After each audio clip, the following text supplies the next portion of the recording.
ಸರ್ಕಾರದ ವಿರುದ್ಧ ಮತ್ತೆ ಆಶಾ ಕಾರ್ಯಕರ್ತೆಯರು ಸಮರವನ್ನ ಸಾರಿದ್ದಾರೆ. ತುಮಕೂರಿನಲ್ಲಿ ಸುರಿಯುವ ಮಳೆಯನ್ನು ಕೂಡ ಲೆಕ್ಕಿಸದೆ ಆಶಾ ಕಾರ್ಯಕರ್ತೆಯರು ಸರ್ಕಾರದ ವಿರುದ್ಧ ಹೋರಾಟವನ್ನ ಮಾಡ್ತಾ ಇದ್ದಾರೆ. ಆಶಾ ಕಾರ್ಯಕರ್ತೆಯರ ಹೋರಾಟದ ಕಿಚ್ಚು ಹೇಗಿತ್ತು ಅನ್ನೋದ್ರ ಬಗ್ಗೆ ನಮ್ಮ ಪ್ರತಿನಿಧಿ ಜಗದೀಶ್ ಅಲ್ಲಿಂದ ಒಂದು ಲೈವ್ ರಿಪೋರ್ಟ್ ಕೊಡೋದಕ್ಕೆ ರೆಡಿ ಇದ್ದಾರೆ. ಬನ್ನಿ ನೋಡೋಣ.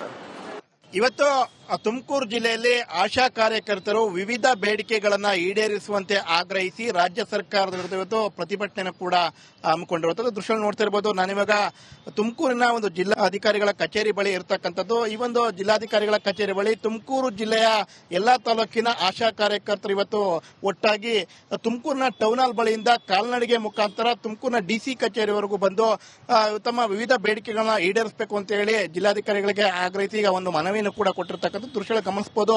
ಏನು ಆಶಾ ಕಾರ್ಯಕರ್ತರೆಲ್ಲರೂ ಕೂಡ ಇಲ್ಲಿ ಇರ್ತಕ್ಕಂಥದ್ದು ಮುಖ್ಯಮಂತ್ರಿಗಳು ಘೋಷಿಸಿದಂತಹ ಗೌರವಧನ, ಮಾಸಿಕ 10,000 ರೂಪಾಯಿ ಖಾತ್ರಿಯ ಮತ್ತು ಈ ವರ್ಷದ ಬಜೆಟ್ನಲ್ಲಿ 1,000 ಹೆಚ್ಚಳದ ಆದೇಶಗಳಿಗೆ ಆಗ್ರಹಿಸಲಾಗಿತ್ತು. ಆದರೆ ಇವೆಲ್ಲವನ್ನು ಕೂಡ ಕೊಡೋದಕ್ಕೆ ಹಿಂದೇಟನ್ನು ಕೂಡ ಆಗ್ತಾ ಇದ್ದಾರೆ ಸರ್ಕಾರ ಅಂತೇಳಿ ಈಗ ಒಂದು ಅವರ ವಿವಿಧ ಒಂದು ಬೇಡಿಕೆಗಳನ್ನ ಈಡೇರಿಸುವಂತೆ ಆಗ್ರಹಿಸಿ ಇವತ್ತು ಪ್ರತಿಭಟನೆ ಕೂಡ ಹಮ್ಮಿಕೊಂಡಿರುವಂತದ್ದು. ನಾವು ಮುಂದಿನ ಒಂದು ಹೋರಾಟವನ್ನ ತೀವ್ರಗೊಳಿಸಬೇಕಾಗುತ್ತೆ ಅನ್ನೋ ಒಂದು ಮಾತನ್ನು ಕೂಡ ಹೇಳ್ತಾ ಇರುವಂತದ್ದು. ಕ್ಯಾಮರಾ ಪರ್ಸನ್ ರಾಕೇಶ್ ಗುಳೇಜ್ ಜೊತೆ ಜಗದೀಶ್, ರಿಪಬ್ಲಿಕ್ ಕನ್ನಡ, ತುಮಕೂರು. ಸರ್ಕಾರದ ವಿರುದ್ಧ ಮತ್ತೆ ಆಶಾ ಕಾರ್ಯಕರ್ತೆಯರು ಸಮರವನ್ನ ಸಾರಿದ್ದಾರೆ. ತುಮಕೂರಿನಲ್ಲಿ ಸುರಿಯುವ ಮಳೆಯನ್ನು ಕೂಡ ಲೆಕ್ಕಿಸದೆ ಆಶಾ ಕಾರ್ಯಕರ್ತೆಯರು ಸರ್ಕಾರದ ವಿರುದ್ಧ ಹೋರಾಟವನ್ನ ಮಾಡ್ತಾ ಇದ್ದಾರೆ. ಆಶಾ ಕಾರ್ಯಕರ್ತೆಯರ ಹೋರಾಟದ ಕಿಚ್ಚು ಹೇಗಿತ್ತು ಅನ್ನೋದ್ರ ಬಗ್ಗೆ ನಮ್ಮ ಪ್ರತಿನಿಧಿ ಜಗದೀಶ್ ಅಲ್ಲಿಂದ ಒಂದು ಲೈವ್ ರಿಪೋರ್ಟ್ ಕೊಡೋದಕ್ಕೆ ರೆಡಿ ಇದ್ದಾರೆ. ಬನ್ನಿ ನೋಡೋಣ. ಇವತ್ತು ತುಮಕೂರು ಜಿಲ್ಲೆಯಲ್ಲಿ ಆಶಾ ಕಾರ್ಯಕರ್ತರು ವಿವಿಧ ಬೇಡಿಕೆಗಳನ್ನು ಈಡೇರಿಸುವಂತೆ ಆಗ್ರಹಿಸಿ ರಾಜ್ಯ ಸರ್ಕಾರದ ವಿರುದ್ಧ ಇವತ್ತು ಪ್ರತಿಭಟನೆ ಕೂಡ ಹಮ್ಮಿಕೊಂಡಿರುವಂತದ್ದು ದೃಶ್ಯ ನೋಡ್ತಾ ಇರಬಹುದು. ನಾನಿವಾಗ ತುಮಕೂರಿನ ಒಂದು ಜಿಲ್ಲಾ ಅಧಿಕಾರಿಗಳ ಕಚೇರಿ ಬಳಿ ಇರತಕ್ಕಂಥದ್ದು. ಈ ಒಂದು ಜಿಲ್ಲಾಧಿಕಾರಿಗಳ ಕಚೇರಿ ಬಳಿ ತುಮಕೂರು ಜಿಲ್ಲೆಯ ಎಲ್ಲಾ ತಾಲೂಕಿನ ಆಶಾ ಕಾರ್ಯಕರ್ತರು ಇವತ್ತು ಒಟ್ಟಾಗಿ ತುಮಕೂರಿನ ಟೌನ್ ಹಾಲ್ ಬಳಿಯಿಂದ ಕಾಲ್ನಡಿಗೆ ಮುಖಾಂತರ ತುಮಕೂರಿನ ಡಿಸಿ ಕಚೇರಿವರೆಗೂ ಬಂದು ತಮ್ಮ ವಿವಿಧ ಬೇಡಿಕೆಗಳನ್ನ ಈಡೇರಿಸಬೇಕು ಅಂತ ಹೇಳಿ ಜಿಲ್ಲಾಧಿಕಾರಿಗಳಿಗೆ ಆಗ್ರಹಿಸಿ ಈಗ ಒಂದು ಮನವಿಯನ್ನು ಕೂಡ ಕೊಟ್ಟಿರ್ತಕ್ಕಂಥ ದೃಶ್ಯ ಗಮನಿಸಬಹುದು. ಏನು ಆಶಾ ಕಾರ್ಯಕರ್ತರೆಲ್ಲರೂ ಕೂಡ ಇಲ್ಲಿ ಇರ್ತಕ್ಕಂಥದ್ದು ಮುಖ್ಯಮಂತ್ರಿಗಳು ಘೋಷಿಸಿದಂತಹ ಗೌರವಧನ, ಮಾಸಿಕ 10,000 ರೂಪಾಯಿ ಖಾತ್ರಿಯ ಮತ್ತು ಈ ವರ್ಷದ ಬಜೆಟ್ನಲ್ಲಿ 1,000 ಹೆಚ್ಚಳದ ಆದೇಶಗಳಿಗೆ ಆಗ್ರಹಿಸಲಾಗಿತ್ತು. ಆದರೆ ಇವೆಲ್ಲವನ್ನು ಕೂಡ ಕೊಡೋದಕ್ಕೆ ಹಿಂದೇಟನ್ನು ಕೂಡ ಆಗ್ತಾ ಇದ್ದಾರೆ ಸರ್ಕಾರ ಅಂತೇಳಿ ಈಗ ಒಂದು ಅವರ ವಿವಿಧ ಒಂದು ಬೇಡಿಕೆಗಳನ್ನ ಈಡೇರಿಸುವಂತೆ ಆಗ್ರಹಿಸಿ ಇವತ್ತು ಪ್ರತಿಭಟನೆ ಕೂಡ ಹಮ್ಮಿಕೊಂಡಿರುವಂತದ್ದು. ನಾವು ಮುಂದಿನ ಒಂದು ಹೋರಾಟವನ್ನ ತೀವ್ರಗೊಳಿಸಬೇಕಾಗುತ್ತೆ ಅನ್ನೋ ಒಂದು ಮಾತನ್ನು ಕೂಡ ಹೇಳ್ತಾ ಇರುವಂತದ್ದು. ಕ್ಯಾಮರಾ ಪರ್ಸನ್ ರಾಕೇಶ್ ಗುಳೇಜ್ ಜೊತೆ ಜಗದೀಶ್, ರಿಪಬ್ಲಿಕ್ ಕನ್ನಡ, ತುಮಕೂರು. ಸರ್ಕಾರದ ವಿರುದ್ಧ ಮತ್ತೆ ಆಶಾ ಕಾರ್ಯಕರ್ತೆಯರು ಸಮರವನ್ನ ಸಾರಿದ್ದಾರೆ. ತುಮಕೂರಿನಲ್ಲಿ ಸುರಿಯುವ ಮಳೆಯನ್ನು ಕೂಡ ಲೆಕ್ಕಿಸದೆ ಆಶಾ ಕಾರ್ಯಕರ್ತೆಯರು ಸರ್ಕಾರದ ವಿರುದ್ಧ ಹೋರಾಟವನ್ನ ಮಾಡ್ತಾ ಇದ್ದಾರೆ. ಆಶಾ ಕಾರ್ಯಕರ್ತೆಯರ ಹೋರಾಟದ ಕಿಚ್ಚು ಹೇಗಿತ್ತು ಅನ್ನೋದ್ರ ಬಗ್ಗೆ ನಮ್ಮ ಪ್ರತಿನಿಧಿ ಜಗದೀಶ್ ಅಲ್ಲಿಂದ ಒಂದು ಲೈವ್ ರಿಪೋರ್ಟ್ ಕೊಡೋದಕ್ಕೆ ರೆಡಿ ಇದ್ದಾರೆ. ಬನ್ನಿ ನೋಡೋಣ. ಇವತ್ತು ತುಮಕೂರು ಜಿಲ್ಲೆಯಲ್ಲಿ ಆಶಾ ಕಾರ್ಯಕರ್ತರು ವಿವಿಧ ಬೇಡಿಕೆಗಳನ್ನು ಈಡೇರಿಸುವಂತೆ ಆಗ್ರಹಿಸಿ ರಾಜ್ಯ ಸರ್ಕಾರದ ವಿರುದ್ಧ ಇವತ್ತು ಪ್ರತಿಭಟನೆ ಕೂಡ ಹಮ್ಮಿಕೊಂಡಿರುವಂತದ್ದು ದೃಶ್ಯ ನೋಡ್ತಾ ಇರಬಹುದು. ನಾನಿವಾಗ ತುಮಕೂರಿನ ಒಂದು ಜಿಲ್ಲಾ ಅಧಿಕಾರಿಗಳ ಕಚೇರಿ ಬಳಿ ಇರತಕ್ಕಂಥದ್ದು. ಈ ಒಂದು ಜಿಲ್ಲಾಧಿಕಾರಿಗಳ ಕಚೇರಿ ಬಳಿ ತುಮಕೂರು ಜಿಲ್ಲೆಯ ಎಲ್ಲಾ ತಾಲೂಕಿನ ಆಶಾ ಕಾರ್ಯಕರ್ತರು ಇವತ್ತು ಒಟ್ಟಾಗಿ ತುಮಕೂರಿನ ಟೌನ್ ಹಾಲ್ ಬಳಿಯಿಂದ ಕಾಲ್ನಡಿಗೆ ಮುಖಾಂತರ ತುಮಕೂರಿನ ಡಿಸಿ ಕಚೇರಿವರೆಗೂ ಬಂದು ತಮ್ಮ ವಿವಿಧ ಬೇಡಿಕೆಗಳನ್ನ ಈಡೇರಿಸಬೇಕು ಅಂತ ಹೇಳಿ ಜಿಲ್ಲಾಧಿಕಾರಿಗಳಿಗೆ ಆಗ್ರಹಿಸಿ ಈಗ ಒಂದು ಮನವಿಯನ್ನು ಕೂಡ ಕೊಟ್ಟಿರ್ತಕ್ಕಂಥ ದೃಶ್ಯ ಗಮನಿಸಬಹುದು. ಏನು ಆಶಾ ಕಾರ್ಯಕರ್ತರೆಲ್ಲರೂ ಕೂಡ ಇಲ್ಲಿ ಇರ್ತಕ್ಕಂಥದ್ದು ಮುಖ್ಯಮಂತ್ರಿಗಳು ಘೋಷಿಸಿದಂತಹ ಗೌರವಧನ, ಮಾಸಿಕ 10,000 ರೂಪಾಯಿ ಖಾತ್ರಿಯ ಮತ್ತು ಈ ವರ್ಷದ ಬಜೆಟ್ನಲ್ಲಿ 1,000 ಹೆಚ್ಚಳದ ಆದೇಶಗಳಿಗೆ ಆಗ್ರಹಿಸಲಾಗಿತ್ತು. ಆದರೆ ಇವೆಲ್ಲವನ್ನು ಕೂಡ ಕೊಡೋದಕ್ಕೆ ಹಿಂದೇಟನ್ನು ಕೂಡ ಆಗ್ತಾ ಇದ್ದಾರೆ ಸರ್ಕಾರ ಅಂತೇಳಿ ಈಗ ಒಂದು ಅವರ ವಿವಿಧ ಒಂದು ಬೇಡಿಕೆಗಳನ್ನ ಈಡೇರಿಸುವಂತೆ ಆಗ್ರಹಿಸಿ ಇವತ್ತು ಪ್ರತಿಭಟನೆ ಕೂಡ ಹಮ್ಮಿಕೊಂಡಿರುವಂತದ್ದು. ನಾವು ಮುಂದಿನ ಒಂದು ಹೋರಾಟವನ್ನ ತೀವ್ರಗೊಳಿಸಬೇಕಾಗುತ್ತೆ ಅನ್ನೋ ಒಂದು ಮಾತನ್ನು ಕೂಡ ಹೇಳ್ತಾ ಇರುವಂತದ್ದು. ಕ್ಯಾಮರಾ ಪರ್ಸನ್ ರಾಕೇಶ್ ಗುಳೇಜ್ ಜೊತೆ ಜಗದೀಶ್, ರಿಪಬ್ಲಿಕ್ ಕನ್ನಡ, ತುಮಕೂರು. ಸರ್ಕಾರದ ವಿರುದ್ಧ ಮತ್ತೆ ಆಶಾ ಕಾರ್ಯಕರ್ತೆಯರು ಸಮರವನ್ನ ಸಾರಿದ್ದಾರೆ. ತುಮಕೂರಿನಲ್ಲಿ ಸುರಿಯುವ ಮಳೆಯನ್ನು ಕೂಡ ಲೆಕ್ಕಿಸದೆ ಆಶಾ ಕಾರ್ಯಕರ್ತೆಯರು ಸರ್ಕಾರದ ವಿರುದ್ಧ ಹೋರಾಟವನ್ನ ಮಾಡ್ತಾ ಇದ್ದಾರೆ.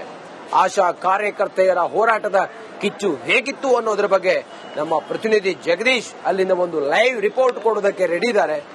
ಬನ್ನಿ ನೋಡೋಣ. ಇವತ್ತು ತುಮಕೂರು ಜಿಲ್ಲೆಯಲ್ಲಿ ಆಶಾ ಕಾರ್ಯಕರ್ತರು ವಿವಿಧ ಬೇಡಿಕೆಗಳನ್ನ ಈಡೇರಿಸುವಂತೆ ಆಗ್ರಹಿಸಿ ರಾಜ್ಯ ಸರ್ಕಾರದ ವಿರುದ್ಧ ಇವತ್ತು ಪ್ರತಿಭಟನೆ ಕೂಡ ಹಮ್ಮಿಕೊಂಡಿರುವಂತದ್ದು ದೃಶ್ಯ ನೋಡ್ತಾ ಇರಬಹುದು. ನಾನಿವಾಗ ತುಮಕೂರಿನ ಒಂದು ಜಿಲ್ಲಾ ಅಧಿಕಾರಿಗಳ ಕಚೇರಿ ಬಳಿ ಇರತಕ್ಕಂಥದ್ದು. ಈ ಒಂದು ಜಿಲ್ಲಾಧಿಕಾರಿಗಳ ಕಚೇರಿ ಬಳಿ ತುಮಕೂರು ಜಿಲ್ಲೆಯ ಎಲ್ಲಾ ತಾಲೂಕಿನ ಆಶಾ ಕಾರ್ಯಕರ್ತರು ಇವತ್ತು ಒಟ್ಟಾಗಿ ತುಮಕೂರಿನ ಟೌನ್ ಹಾಲ್ ಬಳಿಯಿಂದ ಕಾಲ್ನಡಿಗೆ ಮುಖಾಂತರ ತುಮಕೂರಿನ ಡಿಸಿ ಕಚೇರಿವರೆಗೂ ಬಂದು ತಮ್ಮ ವಿವಿಧ ಬೇಡಿಕೆಗಳನ್ನ ಈಡೇರಿಸಬೇಕು ಅಂತ ಹೇಳಿ ಜಿಲ್ಲಾಧಿಕಾರಿಗಳಿಗೆ ಆಗ್ರಹಿಸಿ ಈಗ ಒಂದು ಮನವಿಯನ್ನು ಕೂಡ ಕೊಟ್ಟಿರ್ತಕ್ಕಂಥ ದೃಶ್ಯ ಗಮನಿಸಬಹುದು. ಏನು ಆಶಾ ಕಾರ್ಯಕರ್ತರೆಲ್ಲರೂ ಕೂಡ ಇಲ್ಲಿ ಇರ್ತಕ್ಕಂಥದ್ದು ಮುಖ್ಯಮಂತ್ರಿಗಳು ಘೋಷಿಸಿದಂತಹ ಗೌರವಧನ, ಮಾಸಿಕ 10,000 ರೂಪಾಯಿ ಖಾತ್ರಿಯ ಮತ್ತೆ ಈ ವರ್ಷದ ಬಜೆಟ್ನಲ್ಲಿ 1,000 ಹೆಚ್ಚಳದ ಆದೇಶಗಳಿಗೆ ಆಗ್ರಹಿಸಲಾಗಿತ್ತು. ಆದರೆ ಇವೆಲ್ಲವನ್ನು ಕೂಡ ಕೊಡೋದಕ್ಕೆ ಹಿಂದೇಟನ್ನು ಕೂಡ ಆಗ್ತಾ ಇದ್ದಾರೆ ಸರ್ಕಾರ ಅಂತೇಳಿ ಈಗ ಒಂದು ಅವರ ವಿವಿಧ ಒಂದು ಬೇಡಿಕೆಗಳನ್ನ ಈಡೇರಿಸುವಂತೆ ಆಗ್ರಹಿಸಿ ಇವತ್ತು ಪ್ರತಿಭಟನೆ ಕೂಡ ಹಮ್ಮಿಕೊಂಡಿರುವಂತದ್ದು. ನಾವು ಮುಂದಿನ ಒಂದು ಹೋರಾಟವನ್ನ ತೀವ್ರಗೊಳಿಸಬೇಕಾಗುತ್ತೆ ಅನ್ನೋ ಒಂದು ಮಾತನ್ನು ಕೂಡ ಹೇಳ್ತಾ ಇರುವಂತದ್ದು. ಕ್ಯಾಮರಾ ಪರ್ಸನ್ ರಾಕೇಶ್ ಗುಳೇಜ್ ಜೊತೆ ಜಗದೀಶ್, ರಿಪಬ್ಲಿಕ್ ಕನ್ನಡ, ತುಮಕೂರು. ಸರ್ಕಾರದ ವಿರುದ್ಧ ಮತ್ತೆ ಆಶಾ ಕಾರ್ಯಕರ್ತೆಯರು ಸಮರವನ್ನ ಸಾರಿದ್ದಾರೆ.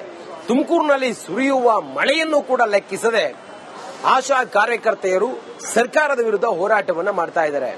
ಆಶಾ ಕಾರ್ಯಕರ್ತೆಯರ ಹೋರಾಟದ ಕಿಚ್ಚು ಹೇಗಿತ್ತು ಅನ್ನೋದ್ರ ಬಗ್ಗೆ ನಮ್ಮ ಪ್ರತಿನಿಧಿ ಜಗದೀಶ್ ಅಲ್ಲಿಂದ ಒಂದು ಲೈವ್ ರಿಪೋರ್ಟ್ ಕೊಡೋದಕ್ಕೆ ರೆಡಿ ಇದ್ದಾರೆ. ಬನ್ನಿ ನೋಡೋಣ. ಇವತ್ತು ತುಮಕೂರು ಜಿಲ್ಲೆಯಲ್ಲಿ ಆಶಾ ಕಾರ್ಯಕರ್ತರು ವಿವಿಧ ಬೇಡಿಕೆಗಳನ್ನ ಈಡೇರಿಸುವಂತೆ ಆಗ್ರಹಿಸಿ ರಾಜ್ಯ ಸರ್ಕಾರದ ವಿರುದ್ಧ ಇವತ್ತು ಪ್ರತಿಭಟನೆ ಕೂಡ ಹಮ್ಮಿಕೊಂಡಿರುವಂತದ್ದು ದೃಶ್ಯ ನೋಡ್ತಾ ಇರಬಹುದು. ನಾನಿವಾಗ ತುಮಕೂರಿನ ಒಂದು ಜಿಲ್ಲಾ ಅಧಿಕಾರಿಗಳ ಕಚೇರಿ ಬಳಿ ಇರತಕ್ಕಂಥದ್ದು. ಈ ಒಂದು ಜಿಲ್ಲಾಧಿಕಾರಿಗಳ ಕಚೇರಿ ಬಳಿ ತುಮಕೂರು ಜಿಲ್ಲೆಯ ಎಲ್ಲಾ ತಾಲೂಕಿನ ಆಶಾ ಕಾರ್ಯಕರ್ತರು ಇವತ್ತು ಒಟ್ಟಾಗಿ ತುಮಕೂರಿನ ಟೌನ್ ಹಾಲ್ ಬಳಿಯಿಂದ ಕಾಲ್ನಡಿಗೆ ಮುಖಾಂತರ ತುಮಕೂರಿನ ಡಿಸಿ ಕಚೇರಿವರೆಗೂ ಬಂದು ತಮ್ಮ ವಿವಿಧ ಬೇಡಿಕೆಗಳನ್ನ ಈಡೇರಿಸಬೇಕು ಅಂತ ಹೇಳಿ ಜಿಲ್ಲಾಧಿಕಾರಿಗಳಿಗೆ ಆಗ್ರಹಿಸಿ ಈಗ ಒಂದು ಮನವಿಯನ್ನು ಕೂಡ ಕೊಟ್ಟಿರ್ತಕ್ಕಂಥ ದೃಶ್ಯ ಗಮನಿಸಬಹುದು. ಏನು ಆಶಾ ಕಾರ್ಯಕರ್ತರೆಲ್ಲರೂ ಕೂಡ ಇಲ್ಲಿ ಇರ್ತಕ್ಕಂಥದ್ದು ಮುಖ್ಯಮಂತ್ರಿಗಳು ಘೋಷಿಸಿದಂತಹ ಗೌರವಧನ, ಮಾಸಿಕ 10,000 ರೂಪಾಯಿ ಖಾತ್ರಿಯ ಮತ್ತೆ ಈ ವರ್ಷದ ಬಜೆಟ್ನಲ್ಲಿ 1,000 ಹೆಚ್ಚಳದ ಆದೇಶಗಳಿಗೆ ಆಗ್ರಹಿಸಲಾಗಿತ್ತು. ಆದರೆ ಇವೆಲ್ಲವನ್ನು ಕೂಡ ಕೊಡೋದಕ್ಕೆ ಹಿಂದೇಟನ್ನು ಕೂಡ ಆಗ್ತಾ ಇದ್ದಾರೆ ಸರ್ಕಾರ ಅಂತೇಳಿ ಈಗ ಒಂದು ಅವರ ವಿವಿಧ ಒಂದು ಬೇಡಿಕೆಗಳನ್ನ ಈಡೇರಿಸುವಂತೆ ಆಗ್ರಹಿಸಿ ಇವತ್ತು ಪ್ರತಿಭಟನೆ ಕೂಡ ಹಮ್ಮಿಕೊಂಡಿರುವಂತದ್ದು. ನಾವು ಮುಂದಿನ ಒಂದು ಹೋರಾಟವನ್ನ ತೀವ್ರಗೊಳಿಸಬೇಕಾಗುತ್ತೆ ಅನ್ನೋ ಒಂದು ಮಾತನ್ನು ಕೂಡ ಹೇಳ್ತಾ ಇರುವಂತದ್ದು. ಕ್ಯಾಮರಾ ಪರ್ಸನ್ ರಾಕೇಶ್ ಗುಳೇಜ್ ಜೊತೆ ಜಗದೀಶ್, ರಿಪಬ್ಲಿಕ್ ಕನ್ನಡ, ತುಮಕೂರು. ಸರ್ಕಾರದ ವಿರುದ್ಧ ಮತ್ತೆ ಆಶಾ ಕಾರ್ಯಕರ್ತೆಯರು ಸಮರವನ್ನ ಸಾರಿದ್ದಾರೆ. ತುಮಕೂರಿನಲ್ಲಿ ಸುರಿಯುವ ಮಳೆಯನ್ನು ಕೂಡ ಲೆಕ್ಕಿಸದೆ ಆಶಾ ಕಾರ್ಯಕರ್ತೆಯರು ಸರ್ಕಾರದ ವಿರುದ್ಧ ಹೋರಾಟವನ್ನ ಮಾಡ್ತಾ ಇದ್ದಾರೆ.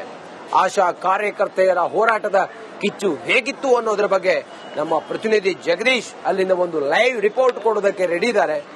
ಬನ್ನಿ ನೋಡೋಣ. ಇವತ್ತು ತುಮಕೂರು ಜಿಲ್ಲೆಯಲ್ಲಿ ಆಶಾ ಕಾರ್ಯಕರ್ತರು ವಿವಿಧ ಬೇಡಿಕೆಗಳನ್ನ ಈಡೇರಿಸುವಂತೆ ಆಗ್ರಹಿಸಿ ರಾಜ್ಯ ಸರ್ಕಾರದ ವಿರುದ್ಧ ಇವತ್ತು ಪ್ರತಿಭಟನೆ ಕೂಡ ಹಮ್ಮಿಕೊಂಡಿರುವಂತದ್ದು ದೃಶ್ಯ ನೋಡ್ತಾ ಇರಬಹುದು. ನಾನಿವಾಗ ತುಮಕೂರಿನ ಒಂದು ಜಿಲ್ಲಾ ಅಧಿಕಾರಿಗಳ ಕಚೇರಿ ಬಳಿ ಇರತಕ್ಕಂಥದ್ದು. ಈ ಒಂದು ಜಿಲ್ಲಾಧಿಕಾರಿಗಳ ಕಚೇರಿ ಬಳಿ ತುಮಕೂರು ಜಿಲ್ಲೆಯ ಎಲ್ಲಾ ತಾಲೂಕಿನ ಆಶಾ ಕಾರ್ಯಕರ್ತರು ಇವತ್ತು ಒಟ್ಟಾಗಿ ತುಮಕೂರಿನ ಟೌನ್ ಹಾಲ್ ಬಳಿಯಿಂದ ಕಾಲ್ನಡಿಗೆ ಮುಖಾಂತರ ತುಮಕೂರಿನ ಡಿಸಿ ಕಚೇರಿವರೆಗೂ ಬಂದು ತಮ್ಮ ವಿವಿಧ ಬೇಡಿಕೆಗಳನ್ನ ಈಡೇರಿಸಬೇಕು ಅಂತ ಹೇಳಿ ಜಿಲ್ಲಾಧಿಕಾರಿಗಳಿಗೆ ಆಗ್ರಹಿಸಿ ಈಗ ಒಂದು ಮನವಿಯನ್ನು ಕೂಡ ಕೊಟ್ಟಿರ್ತಕ್ಕಂಥ ದೃಶ್ಯ ಗಮನಿಸಬಹುದು. ಏನು ಆಶಾ ಕಾರ್ಯಕರ್ತರೆಲ್ಲರೂ ಕೂಡ ಇಲ್ಲಿ ಇರ್ತಕ್ಕಂಥದ್ದು ಮುಖ್ಯಮಂತ್ರಿಗಳು ಘೋಷಿಸಿದಂತಹ ಗೌರವಧನ, ಮಾಸಿಕ 10,000 ರೂಪಾಯಿ ಖಾತ್ರಿಯ ಮತ್ತೆ ಈ ವರ್ಷದ ಬಜೆಟ್ನಲ್ಲಿ 1,000 ಹೆಚ್ಚಳದ ಆದೇಶಗಳಿಗೆ ಆಗ್ರಹಿಸಲಾಗಿತ್ತು. ಆದರೆ ಇವೆಲ್ಲವನ್ನು ಕೂಡ ಕೊಡೋದಕ್ಕೆ ಹಿಂದೇಟನ್ನು ಕೂಡ ಆಗ್ತಾ ಇದ್ದಾರೆ ಸರ್ಕಾರ ಅಂತೇಳಿ ಈಗ ಒಂದು ಅವರ ವಿವಿಧ ಒಂದು ಬೇಡಿಕೆಗಳನ್ನ ಈಡೇರಿಸುವಂತೆ ಆಗ್ರಹಿಸಿ ಇವತ್ತು ಪ್ರತಿಭಟನೆ ಕೂಡ ಹಮ್ಮಿಕೊಂಡಿರುವಂತದ್ದು. ನಾವು ಮುಂದಿನ ಒಂದು ಹೋರಾಟವನ್ನ ತೀವ್ರಗೊಳಿಸಬೇಕಾಗುತ್ತೆ ಅನ್ನೋ ಒಂದು ಮಾತನ್ನು ಕೂಡ ಹೇಳ್ತಾ ಇರುವಂತದ್ದು. Camera person Rakesh